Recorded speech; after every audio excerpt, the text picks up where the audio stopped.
At the break, someone mentioned to me that their sponsor told them, just in reference to the last step, that they were powerless over the first thought, but the second thought they had to take action on. I think that's great. Thank you very much. Okay, step 11.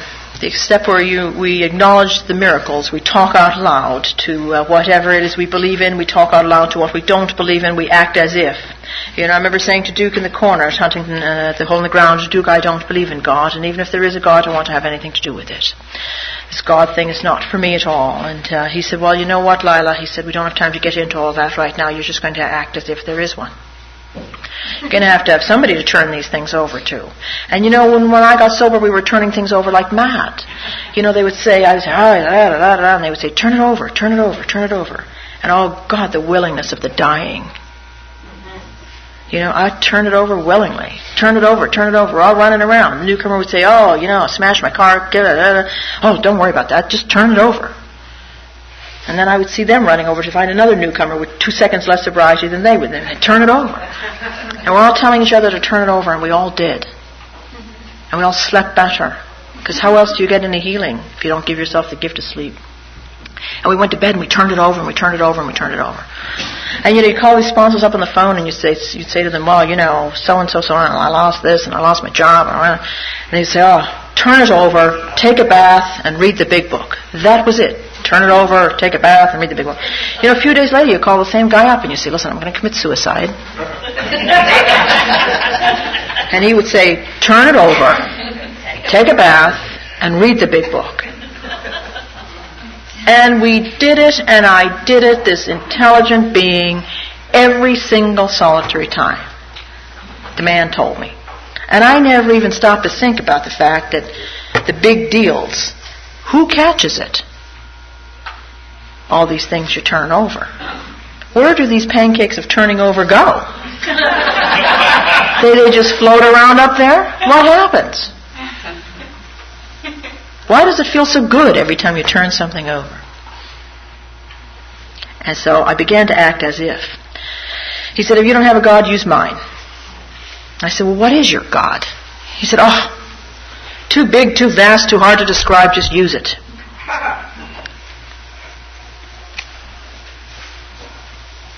And then one day he said something beautiful to me. He said, my God is my belief in you.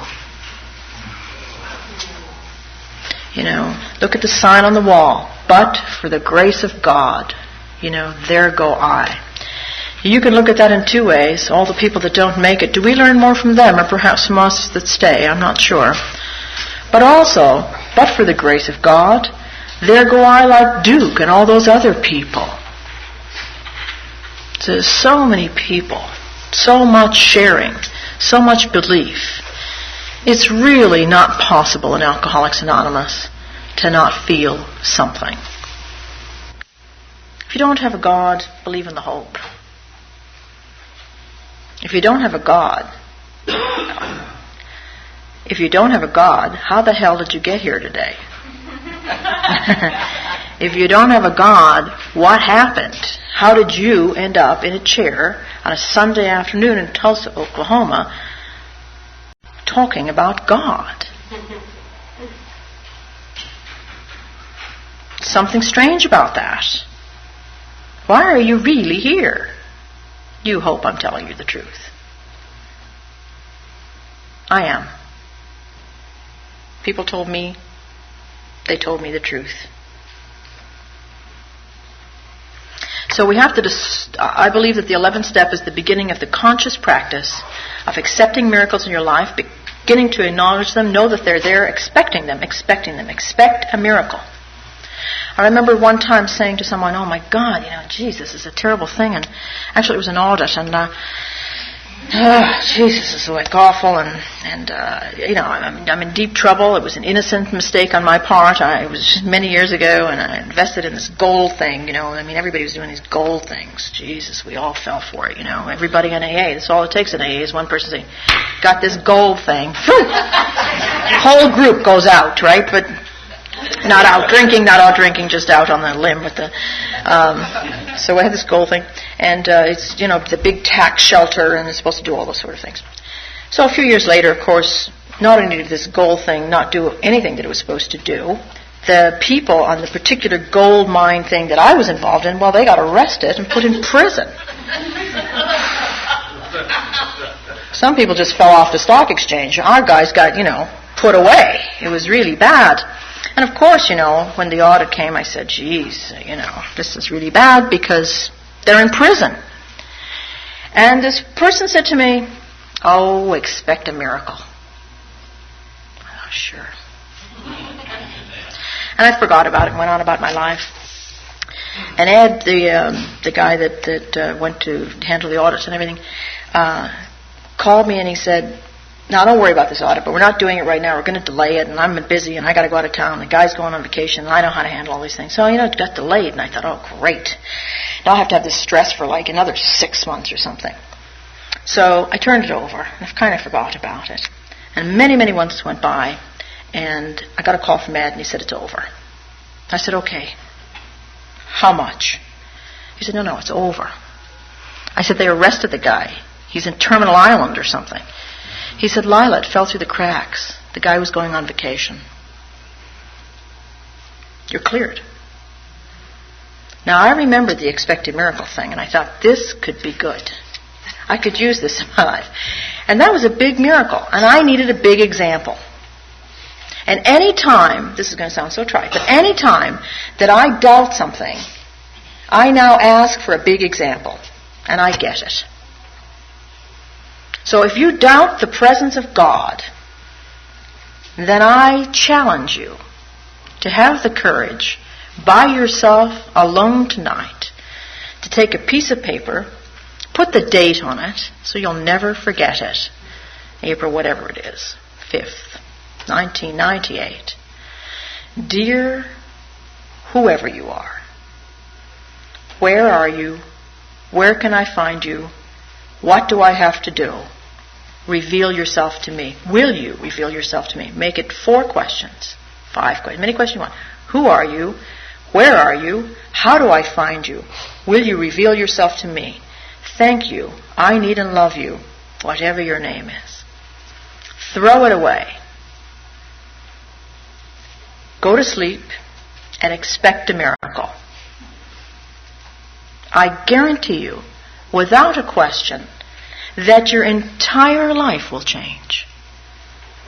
Now, if you doubt it, without having taken any conscious contact action at all, you ended up coming from whatever bathroom floor your head was laying on to sitting your soft little tuchus in this chair. And you didn't even ask. And if you did, it was probably in an unconscious state. You got a huge miracle. Now I challenge you, sober as a judge, to participate in the miracle of your own life. And if you have a God, the question that I have asked my God is, I'd like more. How do I get more? What do I have to know? What do I have to do? Oh, be careful. Do not write that question, or any of them, unless you're ready. Make room. Make room. Go to a lot of meetings first. Prepare yourself. Because a lot of things will happen in a very rapid period of time. And how are you going to know it's God's will when all these things that I promise you are going to happen to you happen? Because it's going to feel really good. God's will can't feel bad. There's no bad, difficult waste in the spiritual universe. And it's going to be so fast. Fast. It's going to happen like that. Just like you got sober. You got sober like that. As Jane talks about dragging along the bottom for 17 years, and she's sober like that. One day you're drunk, one day you're sober. Woof. Big. Prayer and meditation are the principal means of conscious contact with God. To pray is to question, to talk, to ask, to ask, to ask, to ask. To pray is to ask, to petition, to ask. Every religion ultimately will tell you, pray, pray, pray, pray, pray, petition, petition, petition. That's what they're talking about. Ask, ask, ask, ask, ask, ask. To meditate is to listen, to go to a quiet place, to pause, to listen. To listen for what? To listen for the answer to the question you just asked. To acknowledge the miracle, to listen and to observe and to feel the psychic change, the attitude adjustment, the acceptance, the wisdom, the courage to change, the wisdom to know the difference, to develop that spiritual memory, that spiritual memory, that spiritual memory. How do you develop that intuitive strength, that spiritual memory? You do it over and over and over and over and over again. You ask and you ask and you ask, you expect and you expect and you expect, and it becomes natural. You change the exact nature of who you are. I have a friend, Ruth King, who said, my feet is on the ground, where is my head? My feet is on the ground, where is my head? You bring your head right here with you. You place your feet and your head together. And you ask and you wait and you listen and you listen and you listen and you listen. To pray and to meditate. You no longer have to go to Tibet to do this. You can do this sitting in the meeting of Alcoholics Anonymous. People have all kinds of concepts of how do you meditate and what you do to meditate and meditate. Oh, sure, hell, part of being sober is part of doing life. I've done a lot of it, you know. I remember going to the Maharishi years ago and spending a fortune to get a bunch of flowers and old pieces of fruit on a plate and some sort of sound that annoyed me the minute I got it. I said to the guy, don't like the sound. He said, I never accepted the sound. Maybe that's why I never liked it. Blew off the whole experience. However, where did I really learn and experience my first true meditation, my first true place of quiet, a place where I went where I was safe, a place where I could let the world stay on the outside? My first meeting of Alcoholics Anonymous.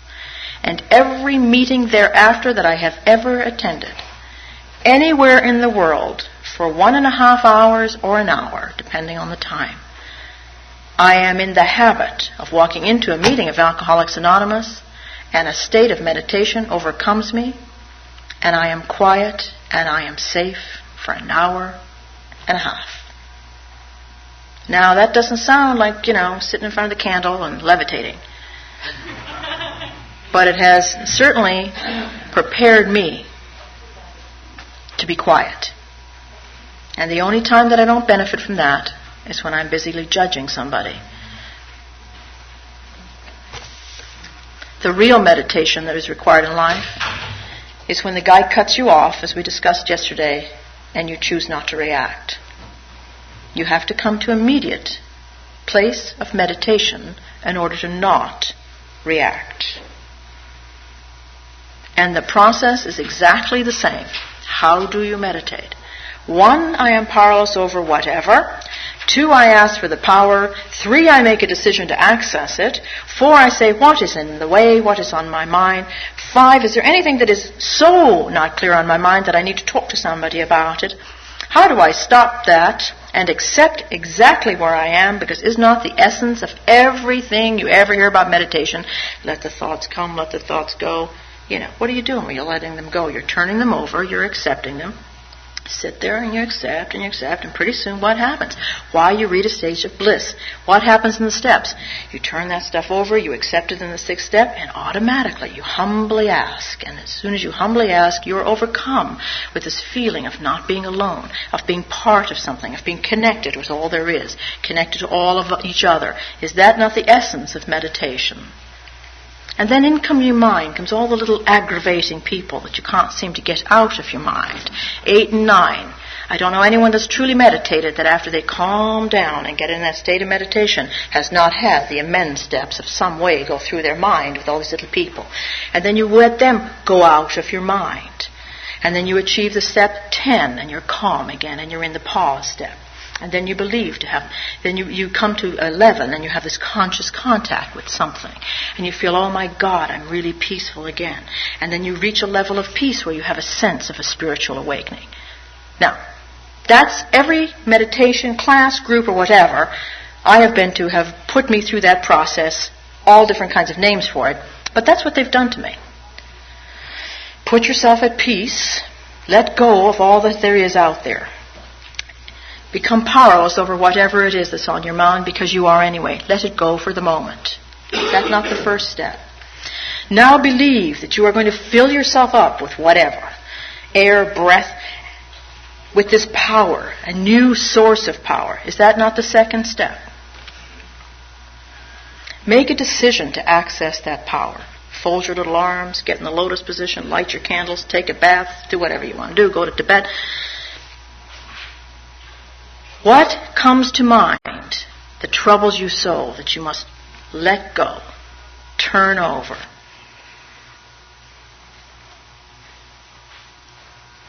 Pray about that. Well, when you're all by yourself, you've got to pray about it because there's nobody to talk to. So that's sort of the fifth step. Accept all there is. Accept yourself. Accept it. And then it will go away. Let it go through your mind. Through your mind. I mean, this is what they tell you. You pay money for this. At least the cost of a book, if you don't want to pay the money. Or the candle, too. Go through your mind. You will be filled up with this new sense of connection. Step 7. You've humbly asked. You humbly ask, well, you're going to get it. There is no word like no in the spiritual universe. There's no.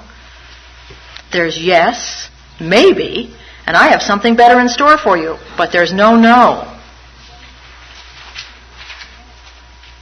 All these little aggravating people things will go through your mind. They'll float out too. Turn them over. And you're back to pausing. And now you've got this conscious contact with all there is. You think, oh, that was so refreshing and so peaceful. I feel like I have had an awakening, and I'm going to go out there and love everybody. Just a different set of words for the 12 steps of the program of Alcoholics Anonymous. That's my experience, having done all those other things. All of these things help. It says, we AAs are active folk enjoying the satisfaction of dealing with realities of life. Now you've got to the 12th step of the program of Alcoholics Anonymous. Bill Wilson is no longer that gentle. He is telling you it is real. This is it. It is real. These are realities. And you're capable of handling them, and you are handling them. And when you can't handle them, you put them aside and you turn them over and you let somebody help you with that. First, you get the practice of getting help with that by turning it over to your sponsor, a friend, another AA member. Pretty soon you get practice at that. And then if they really are doing their job as sponsors on AA, they're taking you over the threshold into that spiritual world so that you can start to transcend and hand those things over where they really belong, to the higher nature of your own self. But now he's talking about reality. Reality as opposed to what we talked about yesterday, real or imagined, true or false.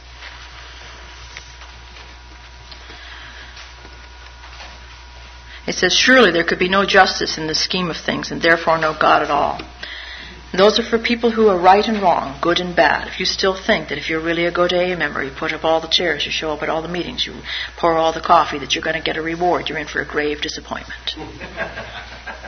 That everybody's going to like you. No, somebody's going to think you make crappy coffee. One other person's going to say, I don't like the way you put those chairs up, not enough room. Somebody else is going to say, too much room, put them closer together. This is life. This is a reality. And you have to remain calm and peaceful throughout all of that. And now that you know all of that exists and it's not bothering you anymore because you're no longer fighting anything or anybody or resisting it because you've already got to step 11, you say, I know how to handle this. Prayer and meditation, conscious contact. You immediately get help. You immediately go there. It becomes part of you. You don't even have to go there. It is part of you. You just access it. You would think, I used to think, why didn't they just put the 11 steps first? So we could get help right away. Because then we wouldn't know all this experience about when we would need help. Because they wouldn't have that little part in there that maybe the people that are the most blessed of all are the people who are down on the ground. Maybe that's the best experience of all. That we have to find out how much help we really need. And now we can deal with the realities.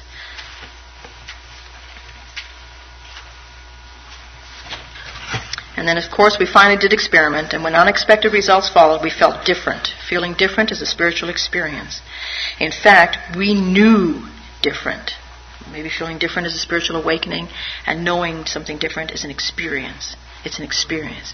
What is an experience? An experience is something that has occurred to you that you have felt that now becomes yours.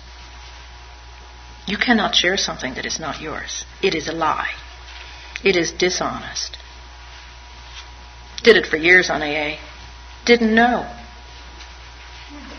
In the willingness and the wonder of wanting to share an AA, I shared the drunkalog, I shared the thing, I said how it's supposed to be, what I heard in the step practices and all of that. Didn't really matter.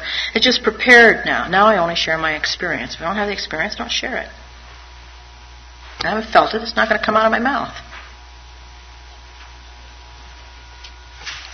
That's what it says in the 12th step we're supposed to do. Share our experience. When you share your experience, it's like the chairs. Sometimes they tell you put out too many, too little, too much space, not enough space. Doesn't matter. It doesn't matter. It's my experience. I almost died trying to have it.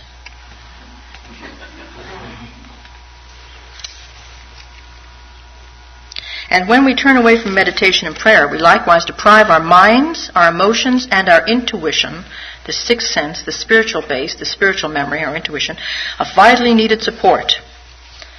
As the body can fail its purpose for lack of nourishment, so can the soul.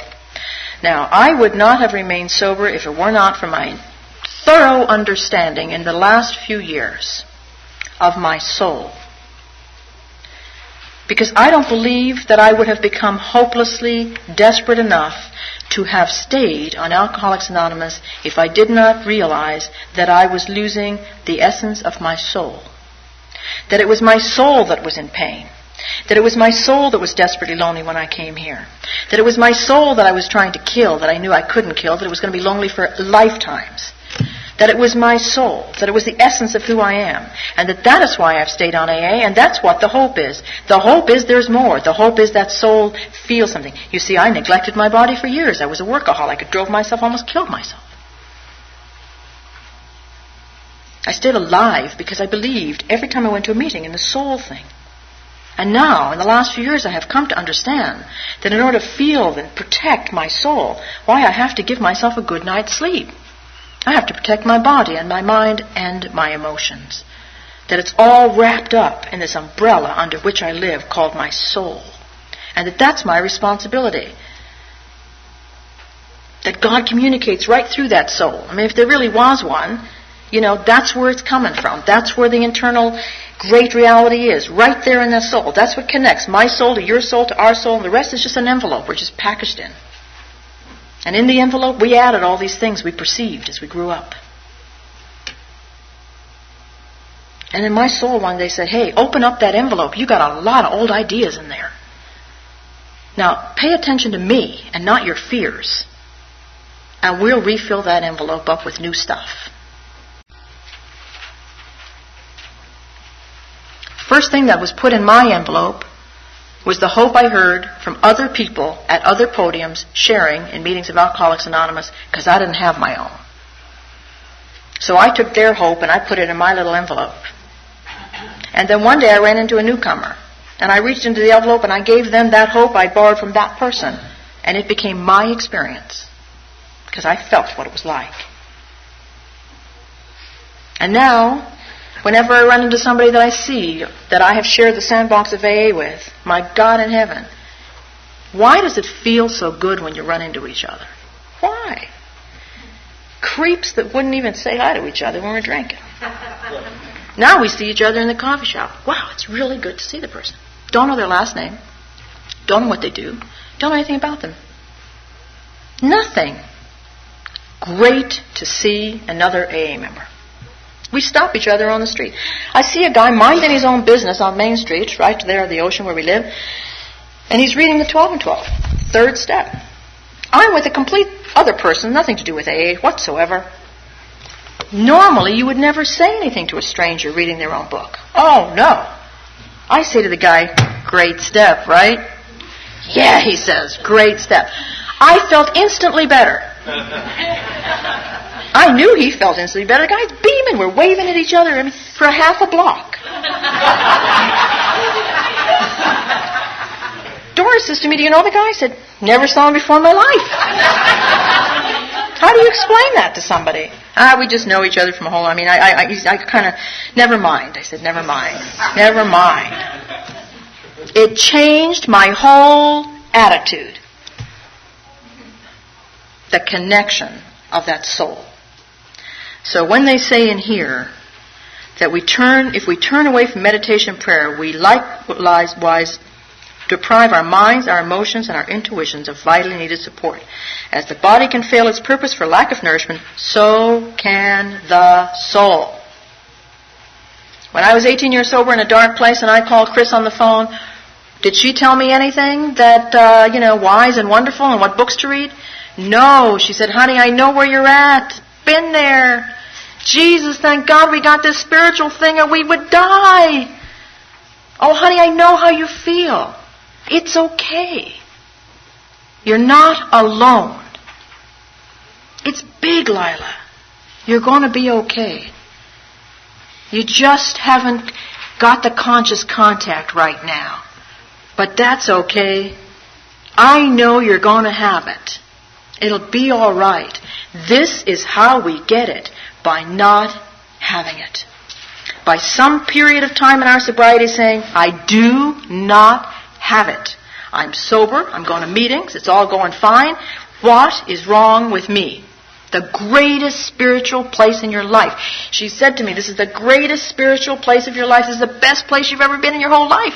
I said that to people now, they want to kill you. It's the truth. Otherwise, we wouldn't even bother. We all need the light of God's reality. It doesn't say our reality. God's reality. And the nourishment of God's strength. And the atmosphere of God's grace. There's a direct linkage among self-examination, meditation, and prayer. The result is an unshakable foundation for life. It's a promise. It's a promise of the fourth dimension that they talk about in the big book, an unshakable foundation for life. Now and then we can be granted a glimpse of the ultimate reality, which is God's kingdom. Everybody's had a glimpse of that. Don't you want more? Don't you think it's addictive? Wanting more of that glimpse? Wanting more of that peace? Isn't it your nature to be an addictive personality?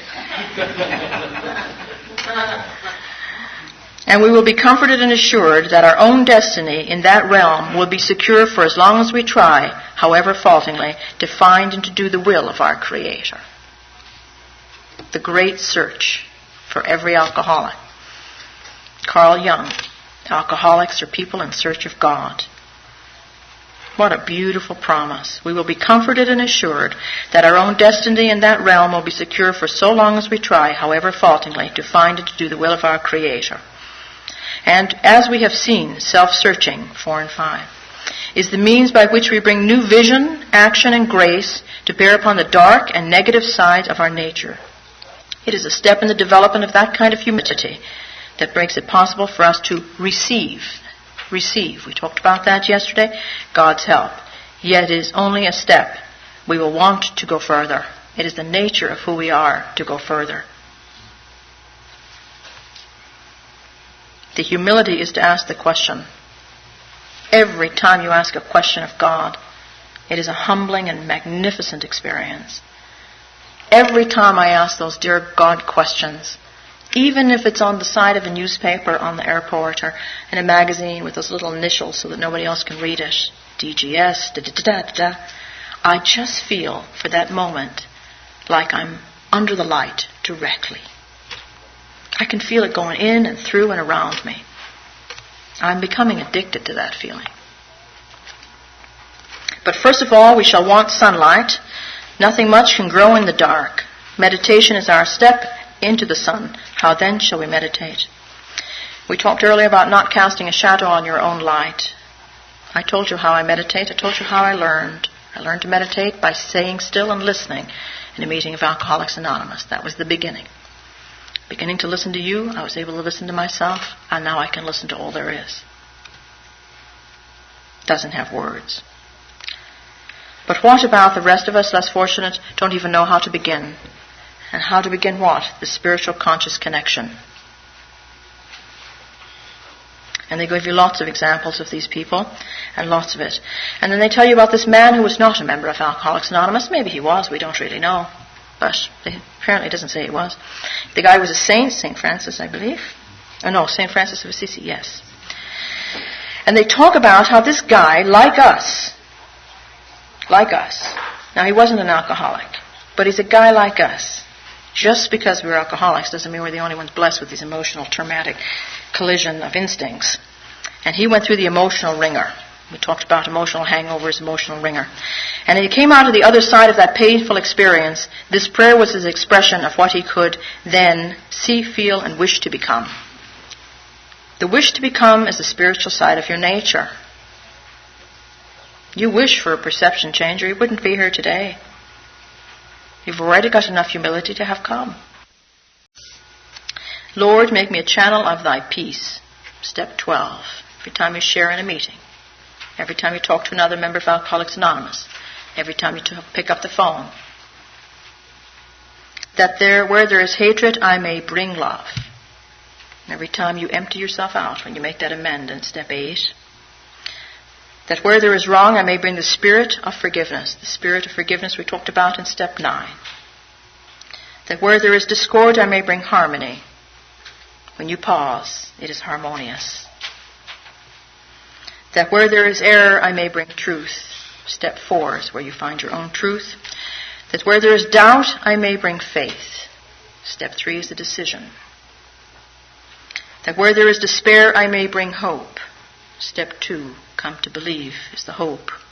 That where there are shadows, I may bring light. Meditation and prayer. Step 11. That where there is sadness, I may bring joy. Carry the message. Step 12.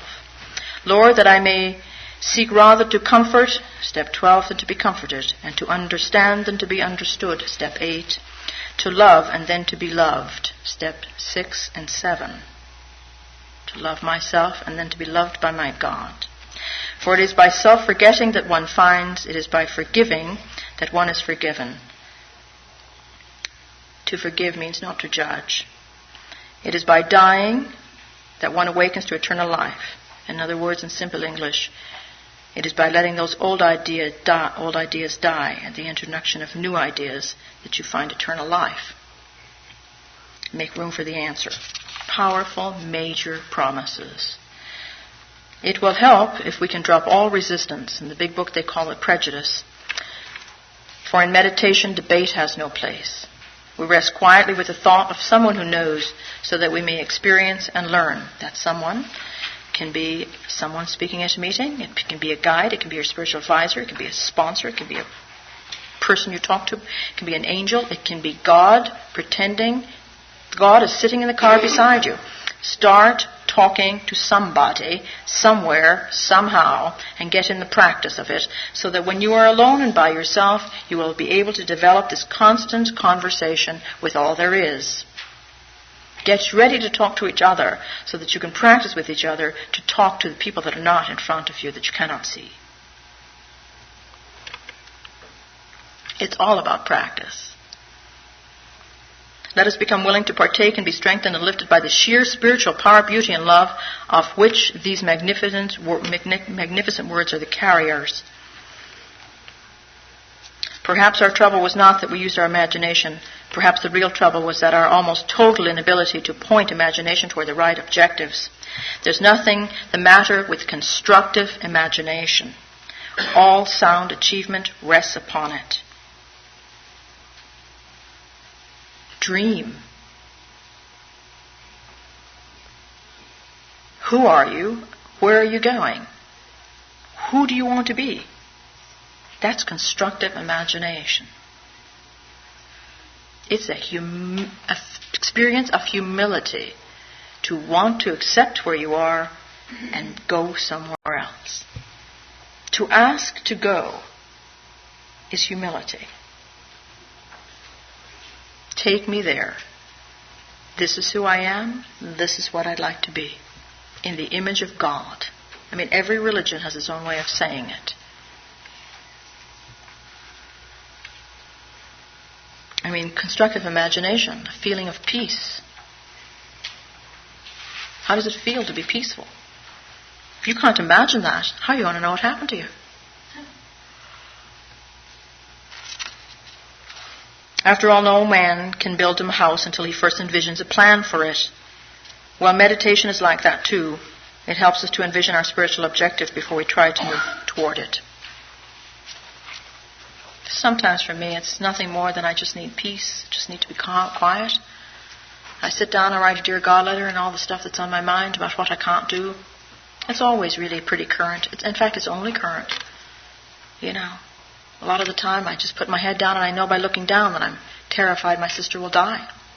So I have to write about it and say, geez, I'm really scared. I don't want that to happen. I had to get so truthful that in order to really, really feel peace with that, I had to write about how annoyed I would be and all the things how it would disturb my life if she did die. I mean, that's how honest you can get. Really. You know, yes, there was the sadness connected to it, but oh, hell, there'd be a lot of trouble. You know, it'd be a lot of problems, and I'd have to take on the responsibility for this, that, and the other thing. And it'd be annoying, and there'd be more for me to do. Then I could get down to what was really happening. Christ, I was sad. Sad. Couldn't do anything. Powerless. Can't fix this one. Can't create it, can't buy it, can't do anything. Jesus, it's a terrible place to be. Unable to, and to watch these things happen. And nobody listens to you when they say, look, you know, because did I listen to anybody before I hit the bathroom floor? Hell no. Doesn't mean I'm not over there trying. Believe me. Doesn't matter how long you're sober, Al-Anon or AA or to hell with it, you're still trying. The only thing is, you try for a little shorter periods of time and you get these moments alone where you can heal yourself. Go back to your soul and say, give me some strength and have some peace. Because the peace is not going to come from the result of that change with that person. The peace is going to come from the result of a change in my attitude, my mind. I should do more. I've done all I can. How many times in the last month have I said to Jane about the exact same situation? Okay, now I've done all I can. Then I go do some more. And I say, now I've done all I can. Well, now I'll feel better because if anything happens, I've done all I can. Finally, on the plane, looking out the window, thinking I'm sad about my uncle dying in Ireland, I really realize, whoa, I'm sad about my sister. That's what I'm really sad about. I'm so sad about all those things, I can't even think about the results of that stuff. So what do? I'm going to just do nothing. I'm going to do nothing, and I'm just going to sit here and I'm going to say, hey, God, what the hell do you want me to do? Is there anything I forgot to do? Is there anything I need to do? What would you like me to do? What do I need to do? Can I send, and I know when I say that a cast of angels has gone out to help. I don't have to be the one. That the thought has got wings. That the prayer has got wings and it's on its way. That it's instantaneously. That maybe I can't talk to her, but the higher nature of my self is talking to the higher nature of herself, and we are negotiating peace for both of us.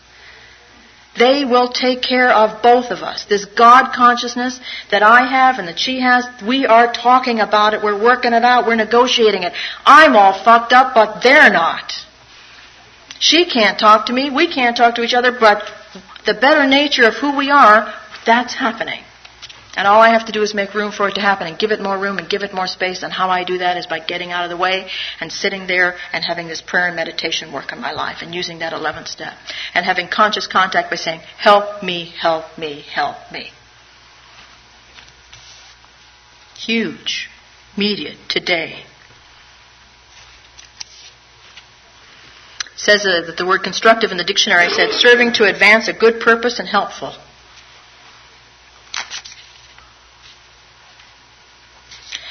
Next came the expression of, and they talked about the channel. First, he wanted to become a channel, it said in that prayer, and then he asked for grace. And I believe what Bill Wilson, the reason he chose that specific prayer, only 2 prayers have ever been associated with Alcoholics Anonymous officially. And that is the prayer of St. Francis of Assisi, because it is literally the steps. And the Serenity Prayer, because it opens the door of acceptance. Next, and then he said, then he asked for grace. First he became a channel, wanted to become a channel. That's constructive thinking, that you could become a channel for somebody else, that you could give more, that you could be better, that you could be more available, that you're willing to share, that you're willing to come, that you're willing to give, that you're willing to put out the coffee, do the taping, whatever.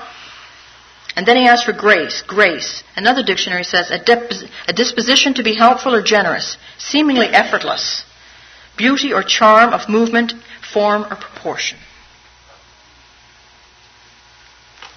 No resistance. No resistance. Don't fight the position, Lila. Beauty of charm, movement, form, or position. Proportion. Next came the expression of an aspiration or a hope for himself. You know, I hear this stuff in AA, don't pray for yourself. What is that? Who the hell's going to pray for you if you don't pray for yourself? I'm too self-obsessed to pray for you.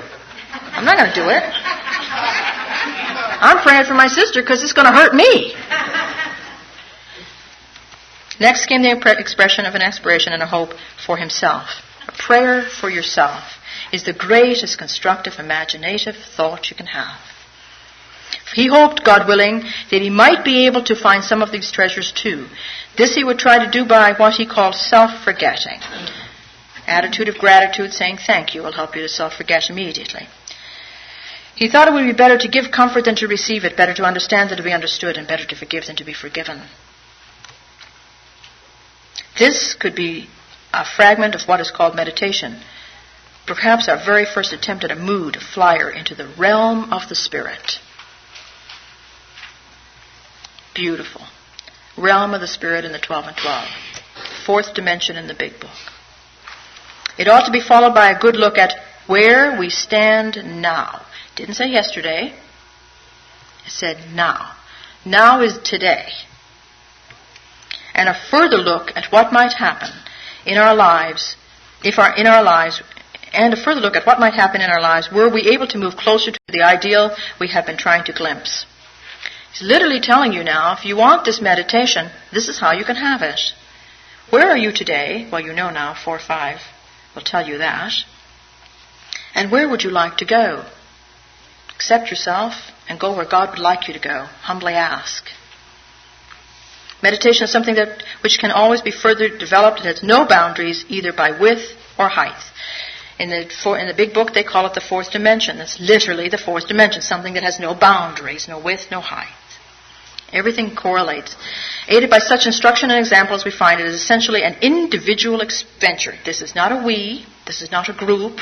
This is not you can all do for each other. This is a individual venture. I cannot meditate for you. You cannot meditate for me. It's impossible. I cannot work the steps for you. You cannot work them for me. This is the one thing we're doing by ourselves. Now, we may have had lots of friends when we drank, but we drank by ourselves. Because if there was no more booze, they would be gone. This is an individual experience. The we is the fellowship. The I is the program. Just like the tradition, the first tradition. You know, without the we, I would forget the I. So I must protect the we. I must go to meetings. I must go to AA. Because if I don't go to AA, then pretty soon we all stop going to AA, there'll be no AA. And if I forget AA, I will forget me. So I can't forget you, regrettably, sometimes. Because you're the greatest protection I have that I'll stay on the path. Okay, and a further look at what might happen in our lives were we able to move closer to the ideal we have been trying to glimpse. Meditation, it has no boundaries, I told you that. Aided by such instruction and example as we find it is essentially an individual adventure, something which each one of us works out in his own way, but its object is always the same. Everybody has the same solution. How we do it now is our own business. But the solution, the problem is the same, and the problem is that we were alcoholics, drunk and falling down alcoholics. The problem is now that we are sober people in search of God. The solution is exactly the same. To improve our conscious contact with God, with God's grace, wisdom, and love. And let's always remember that meditation is, in reality, intensely practical. One of its first fruits is emotional balance. Physical, emotional, spiritual, social, sexual, security, instincts, and balance. Prayer is the raising of the heart and the mind to God, the question, the asking for help. Prayer is commonly understood as a petition to God. Having opened our channel as best we can, we try to ask for those right things of which we and others are in greatest need.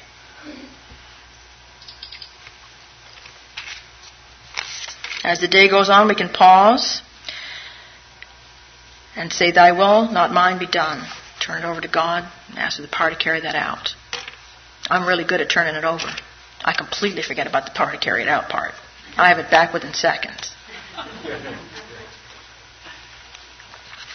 It's as if at these points our emotional disturbance happens to be great, we will more surely keep our balance, provided we remember and repeat to ourselves a particular prayer or phrase that has appealed to us in our reading or meditation. Now, this is really important, because I'm a creature of habit. And in order to improve the spiritual memory and increase the sixth sense, intuitive sense, and when I'm truly troubled, in order to know how to pause, I have to have something that opens up that door when I get jammed like that. And for me, it can be a multitude of things, as I mentioned earlier. Now, yesterday we talked about old ideas and new ideas, and that I have one every year. Help me to feel that I am enough. Help me not to be afraid. Help me, whatever. Help me will do. So if I can just say the phrase, "help me," hey, I'm already there. I get catapulted, as it says in the big book. And the big book says, catapulted into the... I mean, it's tremendous stuff. Bam, I'm done. I'm there. Or I can say the Serenity Prayer. It'll do it for me right away. But you must have some secret little thing that works really well for you. Your own little thing, whatever it is. 1, 2, 3. Pause. Serenity Prayer. Help me. Whatever else. Thank you works too. Thank you. Thank you works really well. Thank you. It's really important to have that. Just saying it over and over, practice, over and over, will often enable us to clear a channel choked up with anger, fear, frustration, or misunderstanding, and permit us to return to the surest help of all, our search for God's will, not our own, in the moment of stress. You use your will to state the phase, to say the prayer, to ask the question, so that your will can cooperate and get in line with God's will, which is where the answer is. Here is the path, there is the light.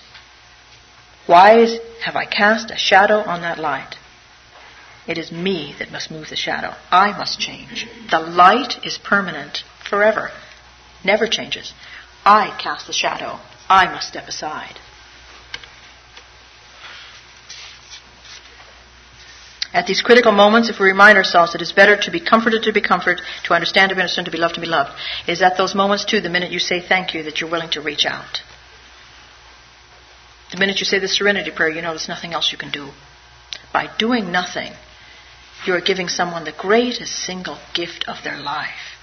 You are showing them that you believe in something, that you can actually stop and turn it over, that there's something in you that is so powerful and so big, and they're going to wonder. And when they're through blaming you for deserting them and abandoning them and being the person that they can no longer use and manipulate, they're going to know that you've given them the truest love of all, that you really love them. You love them enough to pray for them. You love them enough to wish them well in this journey and the next. You love them enough to know, to say, I will be of service to you as best I can. It's really big.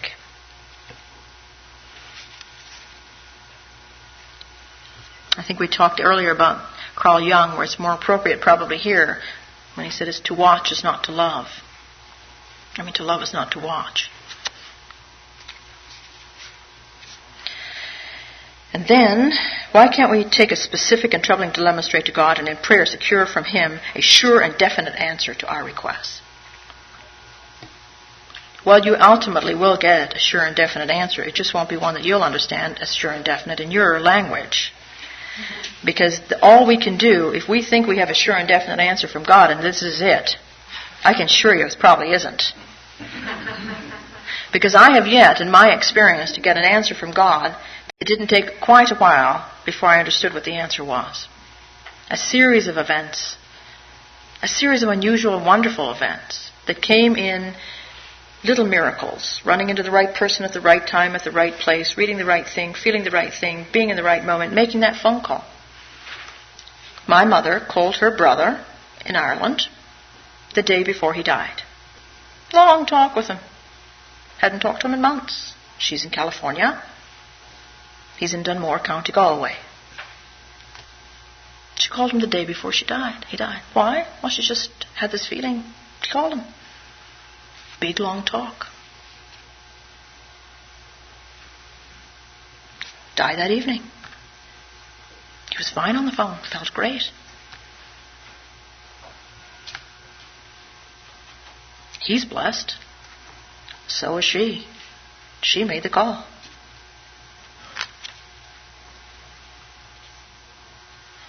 I might have been too busy, not gotten to it.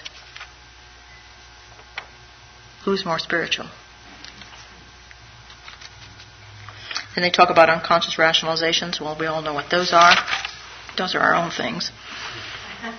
It is AA's experience that particularly in these cases we ought to pray for God's will, whatever it is, be done for others as well as ourselves. I love praying for other people. That's all I can do for them. All those who have persisted have found strength not ordinarily their own.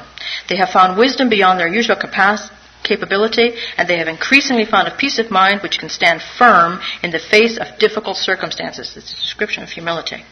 It's a description of the Serenity Prayer, too. It's a description of anybody that does this enough times. That's what you feel. That's how you feel. And you know what? You don't even recognize it till I'm telling you right now. You will each have in your life this moment, if you give it a moment's thought, a time when you have found strength not ordinarily your own. You have found wisdom beyond your usual capability, and you have increasingly found peace of mind which can stand firm in the face of difficult circumstances. Have any of you not had that moment? If you pay attention to it and have conscious contact with it, you will have it all the time. It is the natural state of our being to be like that. That's what we're being restored to. That exists in us. We just are being put in balance to receive more of that. It's natural. That's the natural state. The nature of our wrongs is that we have taken that out of balance.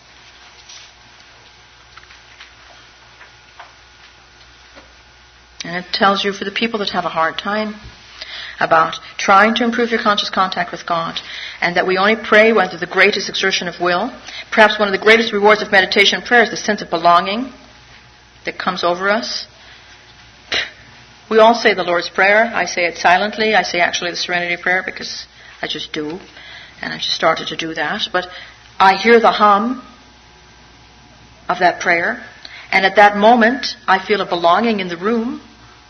And I feel like we're doing something all together. It really makes me feel good.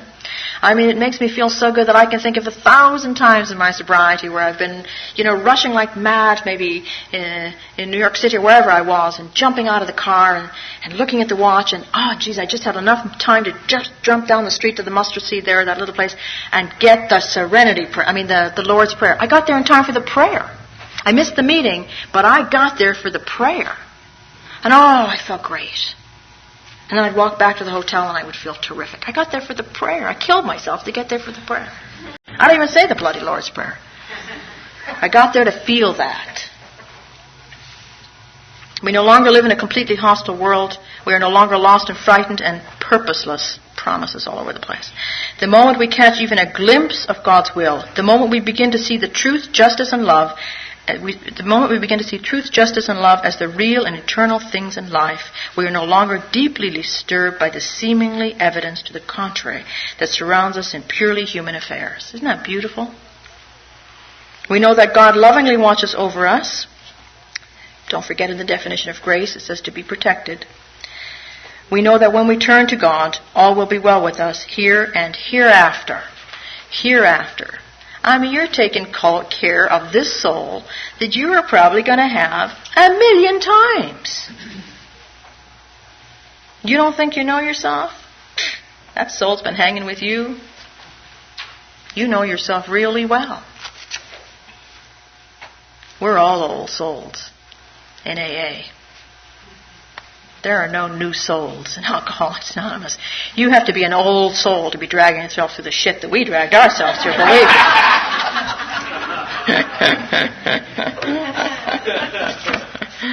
Step 12.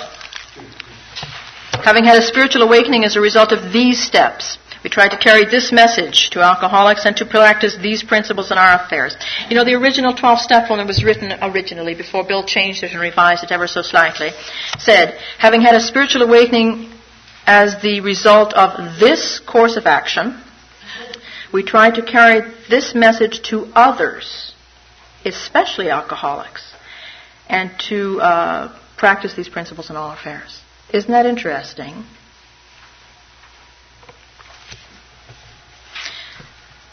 This is the accept yourself, receive. This is the final gift. This is the beauty of the 12 steps. This is what happens to us all the time. We just don't have enough conscious contact to recognize it. This is the miracle we live in. This is always there. We just have to see it. The joy of living. Can you imagine us and the joy of living being in the same sentence? Amazing.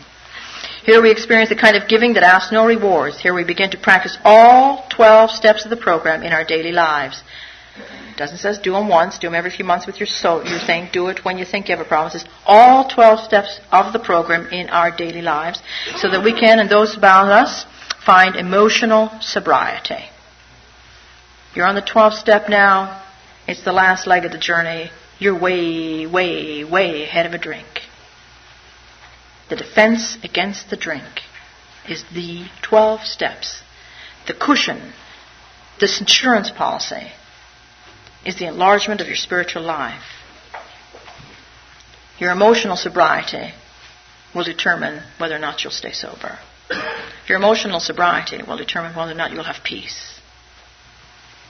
The 12 steps are to find emotional sobriety.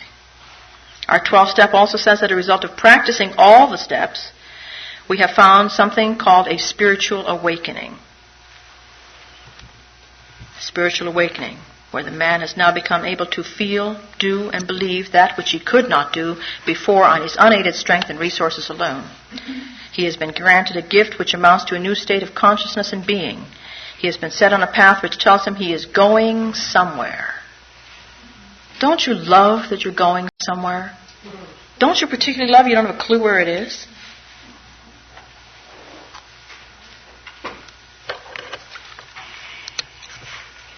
That life is not a dead end, nor something to be endured or mastered. In a very real sense, he has been transformed.